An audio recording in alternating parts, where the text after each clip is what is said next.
कांग्रेस को बड़ा फटकार हाईकोर्ट से प्रधानमंत्री जी की मां को वीडियो को लेकर। ये देखिए, और ये गलत है ना भाई। मतलब कुछ भी आप कर लीजिए, पर आप इस बात को तो कतई जायज़ नहीं ठहरा सकते ना कि किसी की मां को लेकर, जो अब इस दुनिया में भी नहीं है, आप इस तरीके से एआई वीडियो आप बनाते हैं।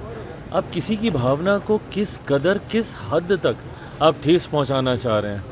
आज मेरे पिता इस दुनिया में नहीं है, मैं समझ सकता हूं कि कल को अगर कोई इस तरीके का वीडियो बनाए और मेरे बारे में मेरे ही पिता के मुंह से ऐसी बातें बुलवाए, तो ये स्वाभाविक ही था।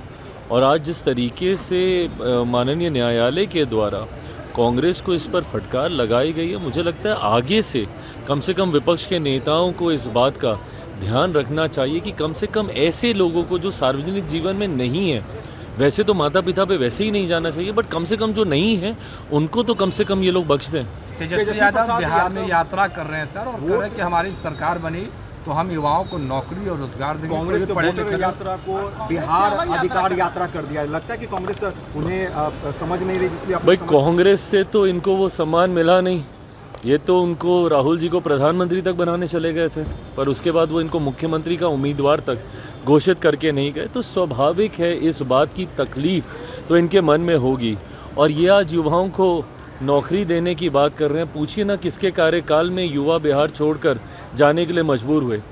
देश के इतिहास में अगर सबसे ज़्यादा पलायन किसी राज्य से किसी कालखंड में हुआ तो वह इन्हीं के कालखंड में हुआ, जब बिहार में राजद की सरकार थी। 90 का वो दशक था। उस वक्त जिस तरीके से मजबूर किया गया बिहारी युवाओं को बिहार छोड़कर जाने के लिए, आज अगर ये युवाओं की बात कर रहे हैं तो पहले इनको उस वक्त की जवाब देने की जरूरत है। आंशिक चालू हो जाने ये शराबबंदी नीतीश कुमार का एक जो ड्रीम प्रोजेक्ट था वो लागू हुआ। मांझी जी का ये कहना है एनडीए में रहकर। देखिए, तमाम बातें कोई एक दल के कहने से नहीं होने वाली हैं।